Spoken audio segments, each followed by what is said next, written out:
Welcome back, sleepy wanderer.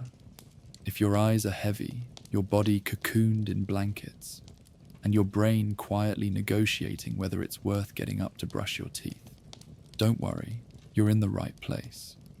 Because tonight's story is older than time, heavier than Olympus, and packed with more drama than an entire season of divine soap operas. Let's dim the lights, fluff that pillow, and meet the original definition of extra.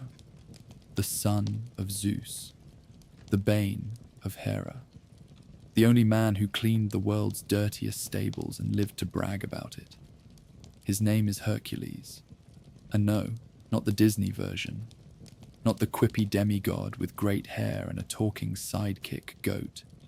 Tonight, we're going back, way back, to the raw, tangled origin of a hero who wasn't just strong, he was unstable, grieving, punished, praised, manipulated, cursed, venerated, and sometimes just really tired.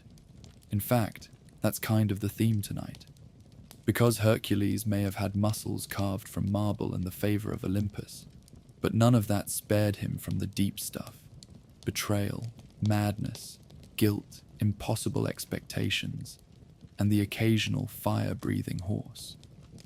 This story isn't about winning. It's about enduring. It's about a man pushed to the brink by gods, fate, and his own choices, and what it means to seek redemption when even the heavens won't let you rest.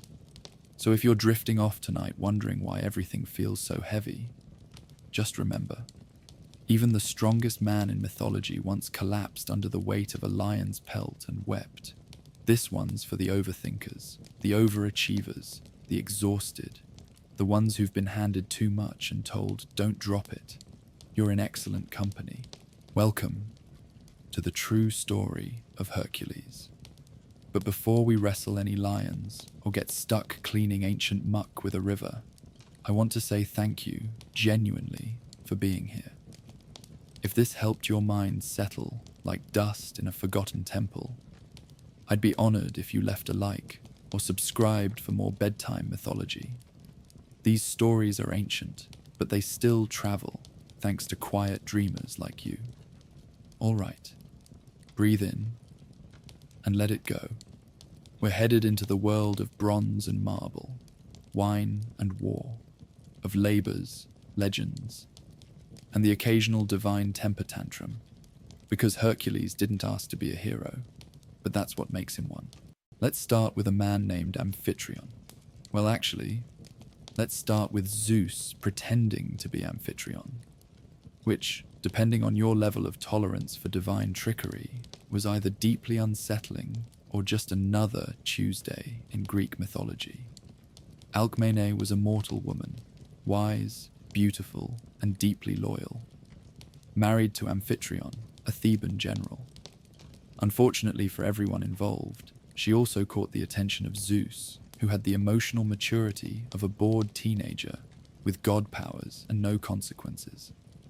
So, one night while Amphitryon was off at war, Zeus descended, literally, and transformed himself to look exactly like Alcmene's husband. Not vaguely, not symbolically, not romantically, exactly. The voice, the face, the clothes, the whole performance. And then, under this illusion, he seduced, or tricked, Alcmene. It's unclear whether Alcmene was deceived fully, or if she simply had no choice, but the ancient texts agree on this.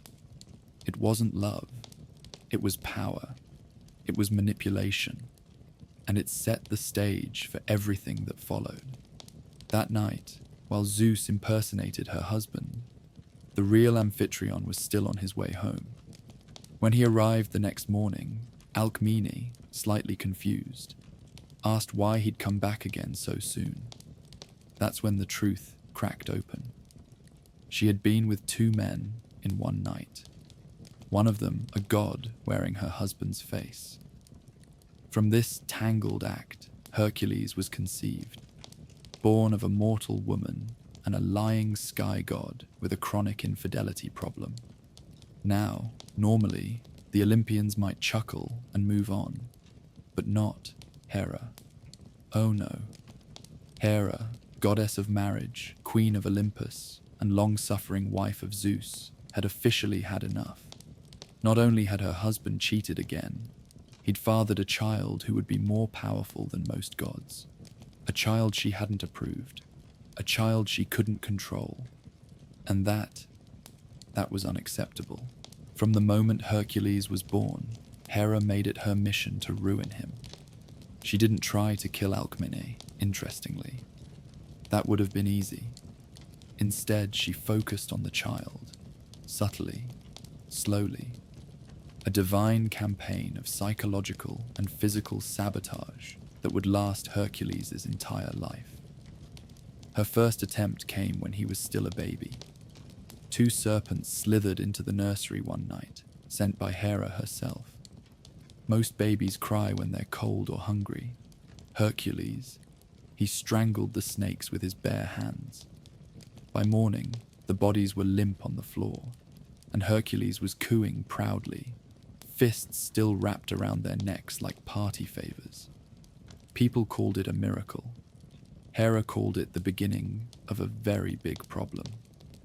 But the event made it clear to everyone, this wasn't a normal child. Hercules grew fast, like most demigods do in myth. By the time he could walk, he could wrestle animals. By the time he could speak, he could argue with philosophers. His strength wasn't just physical, it was mythic, terrifying, even. He accidentally killed a music teacher with a lyre during a lesson. Not because he meant to. He just got frustrated with scales and forgot how strong he was. Tragic. But also, very on-brand for a demigod cursed from birth. He trained in every art considered noble: archery, chariot racing, wrestling, rhetoric. But nothing softened him, because even though he was raised in a royal house, treated with awe and admired for his brawn, there was always something broken underneath. A divine engine in a mortal frame. A boiling, uncontainable force of grief and glory just waiting to rupture. Now we arrive at the darkest turn. Because no matter how many temples you visit or how many heroes you train, you can't outrun Hera. When Hercules was grown, married to a kind woman named Megara with children of his own, Hera struck again, not with snakes, but with madness. In a divine haze of hallucination and delusion, Hercules lost his mind. He didn't see his family. He saw enemies, monsters, illusions, and in that frenzied blindness, he killed them. Megara, the children, all of them. When the fog lifted, he was standing in silence. The house was still. His hands were covered in the blood of those he loved. It broke him. There is no heroic gloss to this moment, no noble excuse. It was grief, pure, unbearable grief. And for the first time, Hercules didn't feel powerful. He felt damned. So what do you do when you've killed your own family? In ancient Greece, you don't hide. You don't vanish. You go to the oracle, Delphi, the Pythia, the navel of the world. Hercules made the pilgrimage like a ghost. And there, among the fumes and the chanting priests, he asked, "What must I do to be cleansed?" The oracle's answer was brutal. You must serve, you must suffer, you must obey. Specifically, he was to become the servant of King Eurystheus, a man far beneath him in every way, a sniveling bureaucrat, a cousin, a puppet. And under this king's orders, Hercules would perform 12 impossible labors, tasks so absurd, so lethal, so divine, that each was meant to either break him or save him. It was, essentially, a divine to-do list designed by fate, Hera, and a kingdom with a sense of cosmic irony. And yet, he accepted, because Hercules didn't want glory, not anymore. He wanted peace. And this, the labors, were the only path forward. The first task sounded deceptively simple: kill a lion. Except this wasn't just any lion. This was the Nemean lion, a beast that had terrorized the countryside for years. A lion so large it blocked roads like a landslide, so strong it could break bones with a yawn. And worst of all, its golden hide couldn't be pierced by mortal weapons, which kind of defeats the whole kill it part of the job. But Hercules, at this point, didn't expect his labors to make sense. So he marched to Nemea with a club, a bow, a few arrows, and the grim determination of someone with a very guilty conscience. When he found the lion, lounging like a living boulder at the mouth of a cave, Hercules tried arrows. They bounced. He tried a sword. It bent. The lion didn't even flinch, so Hercules did what no one else had dared. He dropped the weapons, lunged forward, and wrestled it. Yes, wrestled it. In the dark of the cave, with roars echoing through the cliffs and claws raking his skin, Hercules wrapped his arms around the beast's neck and squeezed. It was brutal, ugly, primal. But eventually, the lion fell limp, and Hercules, bleeding and breathless, skinned it using its own claws, because nothing else could cut through the hide. From that day forward, he wore the pelt as armor, the head like a hood, not as a trophy, but as a symbol. He wasn't just hunting monsters now, he was becoming one. Next up, a giant serpent with too many necks and absolutely zero chill. The Hydra of Lerna lived in a swamp, naturally, because every good bedtime horror story involves a cursed swamp. This wasn't a subtle monster. It had 9 heads, and whenever one was cut off, 2 grew back in its place, like the world's worst haircut. Also, one of the heads was immortal.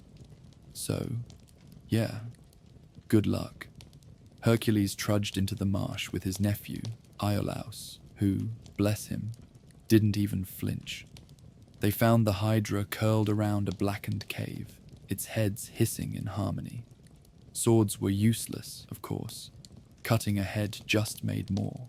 So they changed tactics. Burn the necks. Hercules sliced. Iolaus cauterized. Slice, burn, slice, burn. The Hydra screeched in pain. The stench of scorched scales filled the air. Heads fell like overripe fruit. Finally, Hercules lopped off the immortal head, buried it deep under a boulder, and dipped his arrows in the Hydra's blood, because it was now toxic. Lethally so. This was the moment Hercules' story shifted. He didn't just survive monsters now, he weaponized them. Third labor, capture, not kill, a sacred deer. Sounds relaxing, right? Except this wasn't just any deer. This was the Cerenaean hind, golden antlers, hooves of bronze, beloved by Artemis herself. Hercules had to capture it without harming it, or else risk the wrath of the goddess of the hunt, a goddess with arrows that never missed. So for nearly a year, Hercules tracked it, through forests, over rivers, across mountaintops. It was a chase, not a battle. Eventually, by the banks of a quiet stream, he caught the hind gently in a net, exhausted, not wounded. Artemis appeared almost immediately, shimmering with divine fury. Hercules didn't grovel. He bowed, explained the task, swore no harm was done, and, miraculously, she let him go.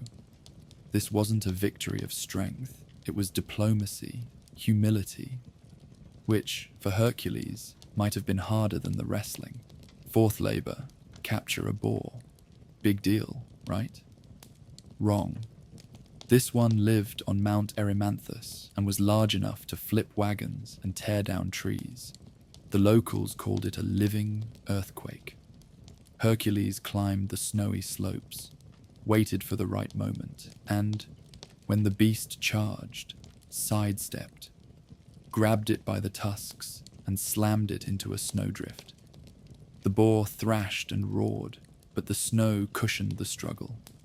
Then, slightly winded and mildly amused, Hercules carried the beast downhill, alive. Legend says King Eurystheus screamed and hid inside a bronze jar the moment he saw it. Can't blame him. It's not every day your demigod cousin shows up carrying a pig the size of a chariot. This one feels like a joke, but it's real. The fifth labor. Clean the Augean stables. On paper, a break. No monsters. Just manure. But here's the catch. These stables housed thousands of cattle, hadn't been cleaned in years, and the smell, allegedly visible. Eurystheus expected Hercules to gag and fail. Instead, Hercules broke the rules. Again. He rerouted 2 rivers.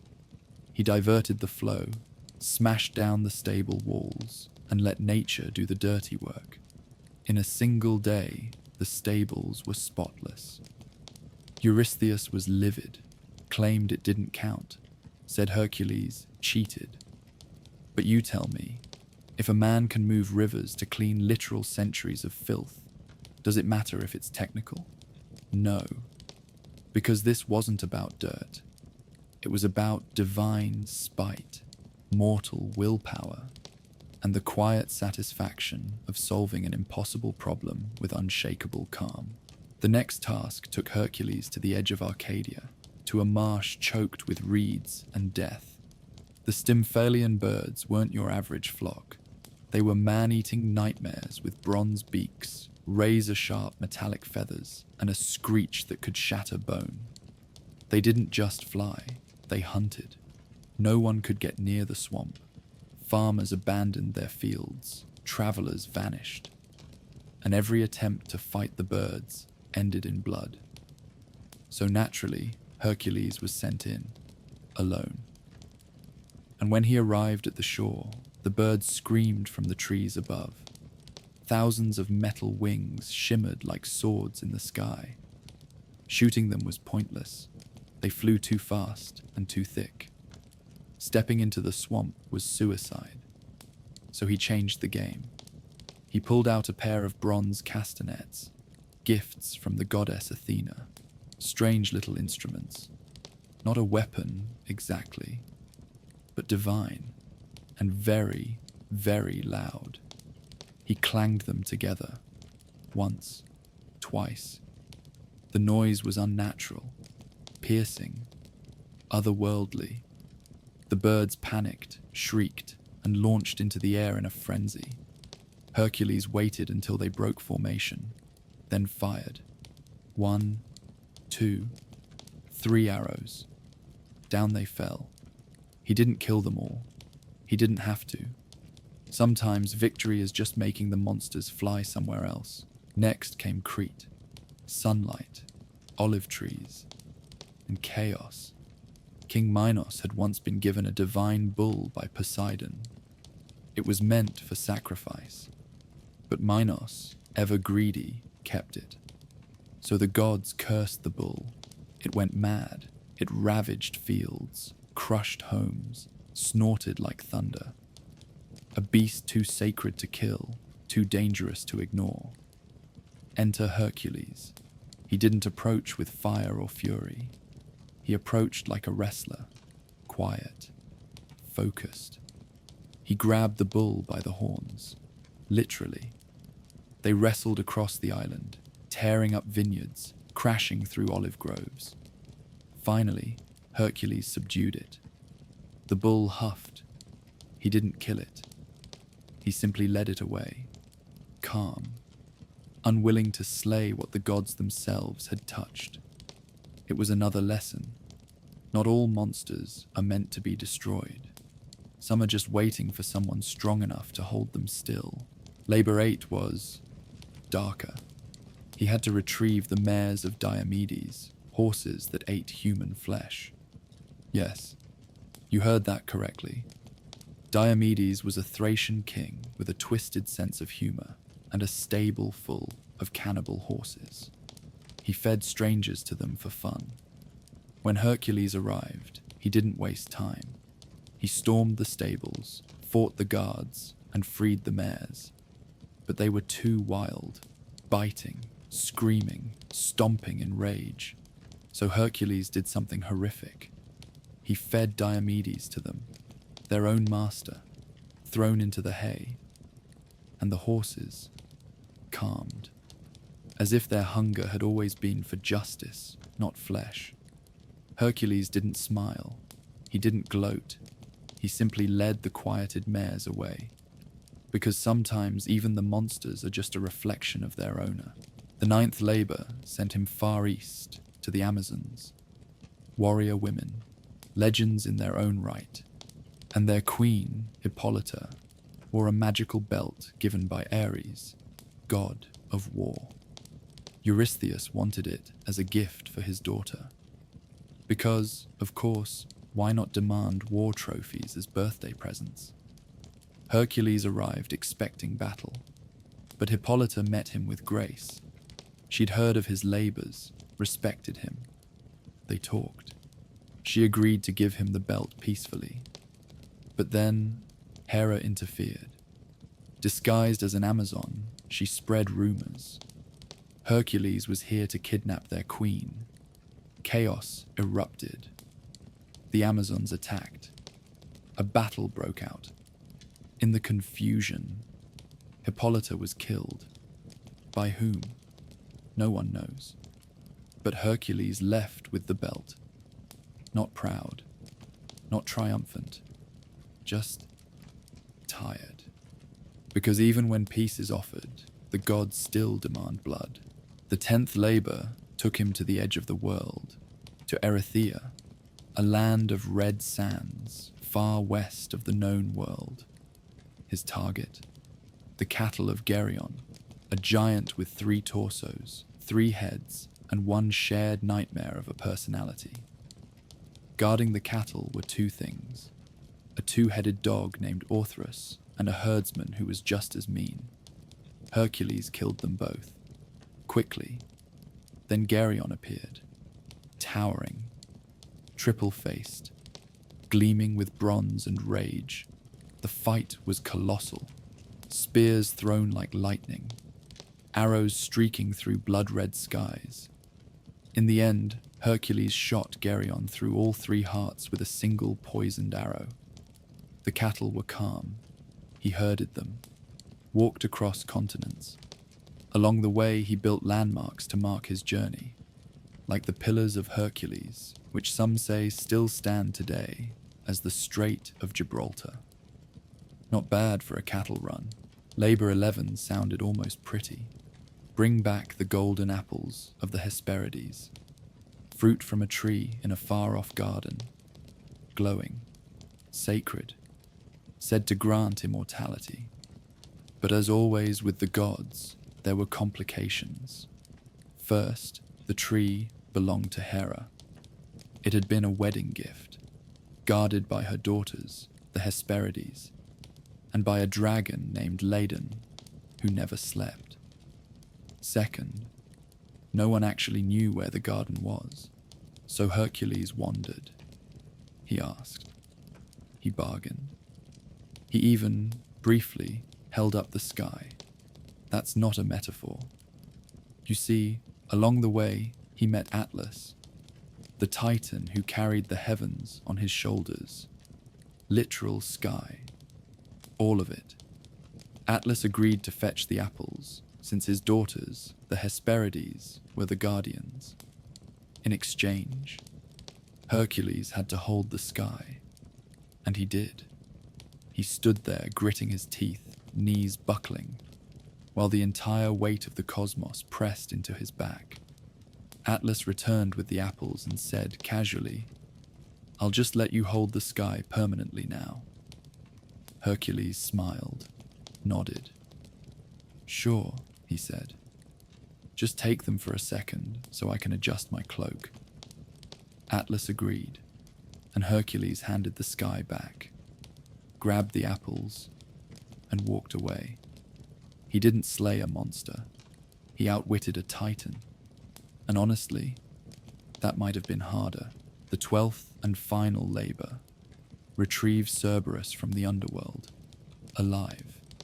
Cerberus, the massive three-headed hound who guarded the gates of Hades. Hercules didn't sneak in. He didn't fight the dead. He went straight to Hades himself, politely, and said, in essence, "Can I borrow your dog?" Hades agreed, on one condition. Hercules could take Cerberus only if he used no weapons, no poison, no tricks, only strength. So Hercules descended, found the beast at the gates, coiled in shadows, breathing smoke. 3 heads, each with different moods, one barking, one silent, one growling. The tail, a serpent. The collar, chains forged from night. And Hercules, he didn't hesitate. He leapt, wrapped his arms around the writhing necks, clenched his jaw as claws tore at him. He held on, until finally the dog, confused but unharmed, yielded. Cerberus didn't hate him. Maybe he even respected him. The underworld had never seen anything like it. When Hercules dragged Cerberus up into the daylight, people screamed. Eurystheus fainted again. Then, as promised, Hercules returned him, safe, untouched.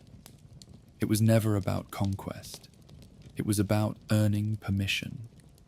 And that might have been his most heroic act yet. 12 labors, 12 impossible tasks, and Hercules completed them all. So, was he free? Technically, yes. The oracle had said his debt was paid. The gods were satisfied. Eurystheus, terrified and resentful, dismissed him. But freedom comes with a question. Who are you after the trial ends? Hercules had been forged by labor, shaped by pain, sustained by necessity, without a task, without guilt, without a monster to kill. He had nothing to fight. And that, for a man like him, was terrifying. He wandered. He fought a few wars, rescued a few souls, got pulled into more side quests than anyone had asked for. He was famous, feared, respected, but never quite home. Because how do you come home when your whole life has been fire? Eventually, he married again. Her name was Deianira. She was kind, smart, a balm to his restless heart. But even in peace, the gods weren't done with him.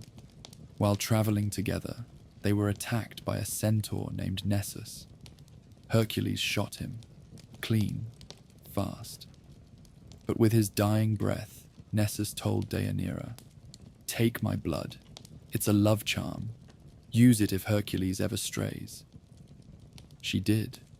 Years later, afraid she was losing him, she smeared the blood onto a cloak and gave it to her husband.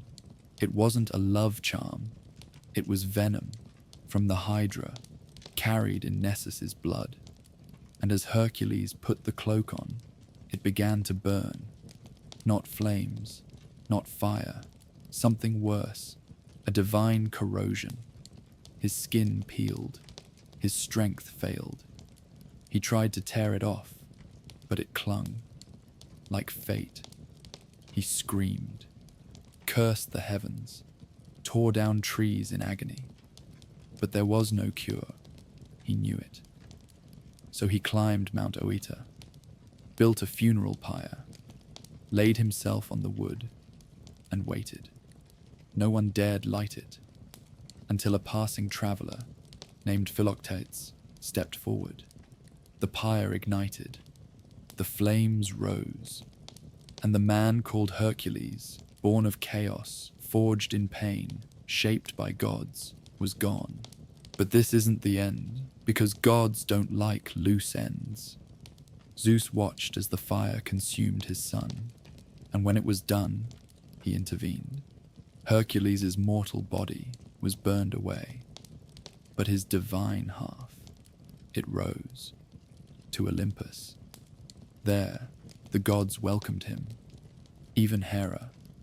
Yes, Hera, the very goddess who tried to kill him in the crib, who ruined his life with madness and monsters, who turned his love into tragedy.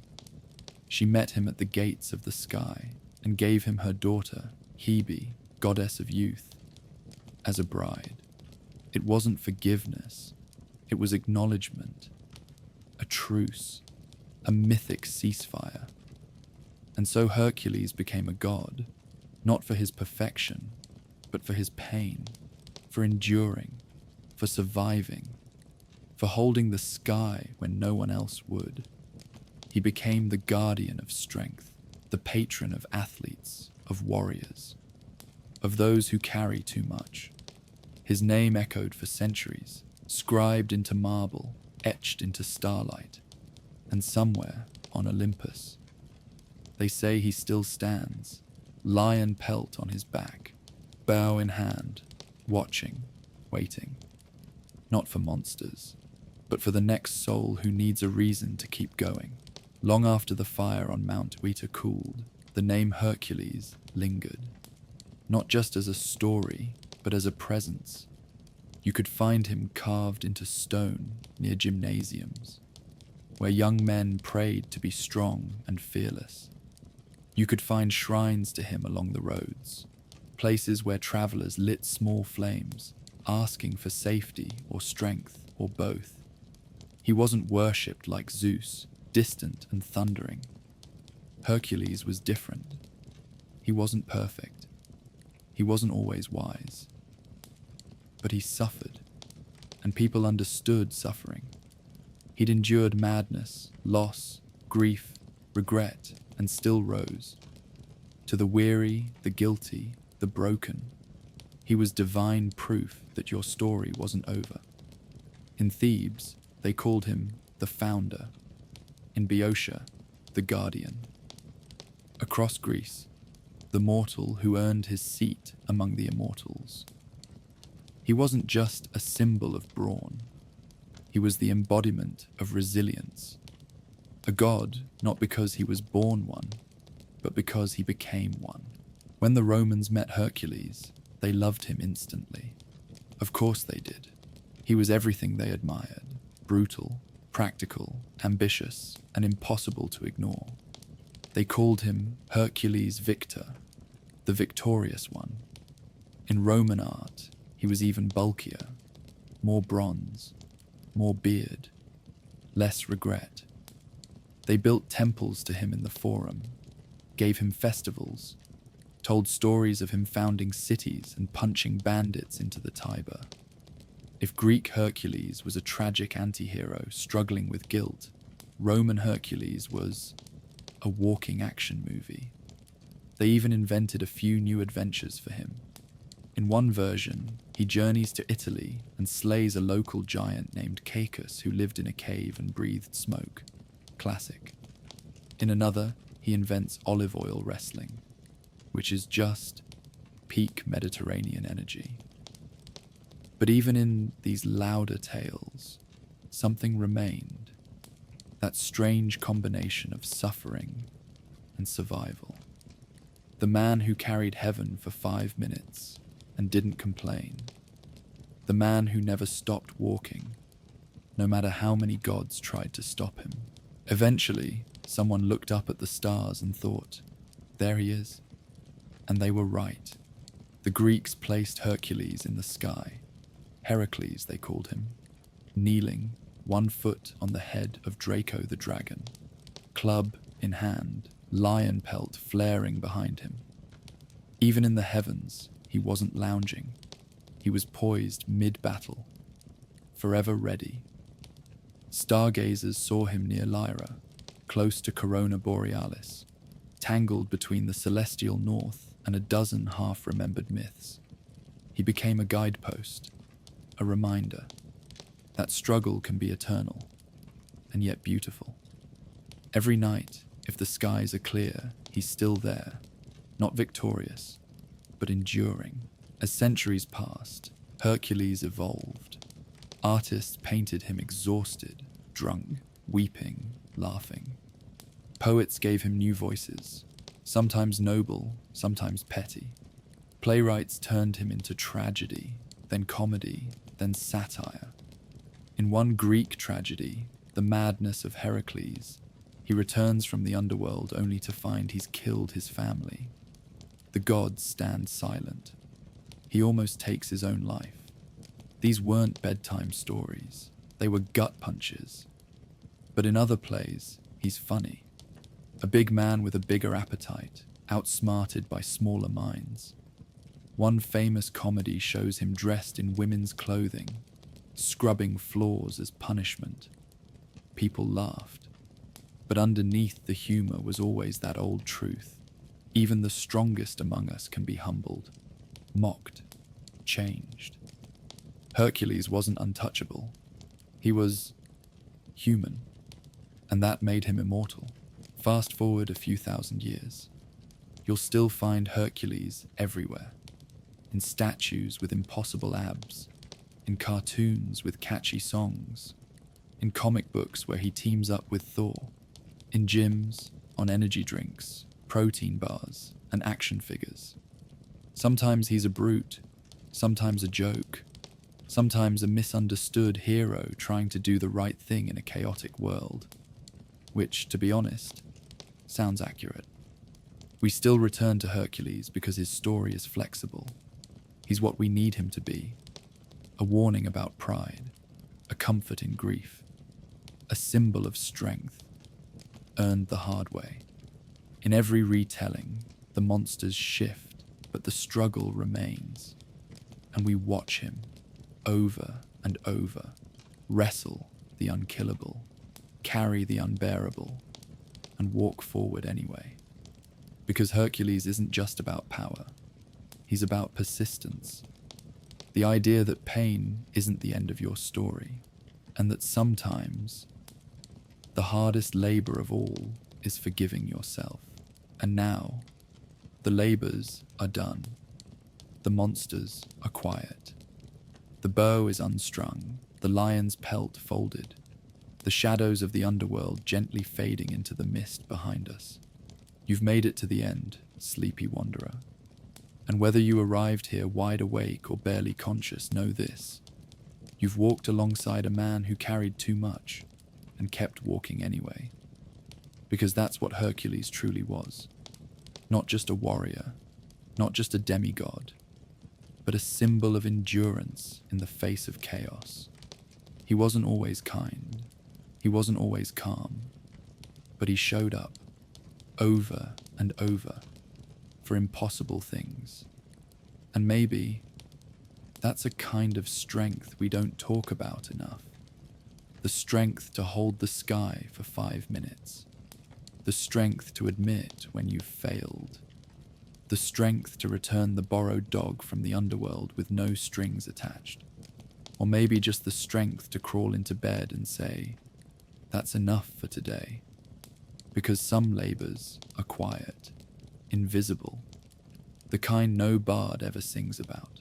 The ones that happen when no one's watching, in the soft hours, when you're just trying to hold it all together. You've done enough, truly. So now, it's time to rest. Let your shoulders drop. Let your thoughts slow. Let your mind settle like dust in an ancient temple. Undisturbed, sacred, still. Because the stars are still there. The myths will wait. And even Hercules, in the end, found peace. And if tonight's story brought you any peace of your own, whether in myth, in metaphor, or just in the background of your sleep, I'm deeply grateful. If you'd like to hear more mythological dreams spun into bedtime tales, consider leaving a like or subscribing to the channel. It helps these stories wander farther, and it helps me keep telling them just for you. And if you're still awake, just barely, leave a sleepy comment below with your favorite monster, or tell me where you're listening from. You never know which part of the world another dreamer is drifting off in. Until next time, may your labors be light, your monsters be small, and your sky, if you have to carry it at all, feel just a little easier. Good night, hero. You've earned it.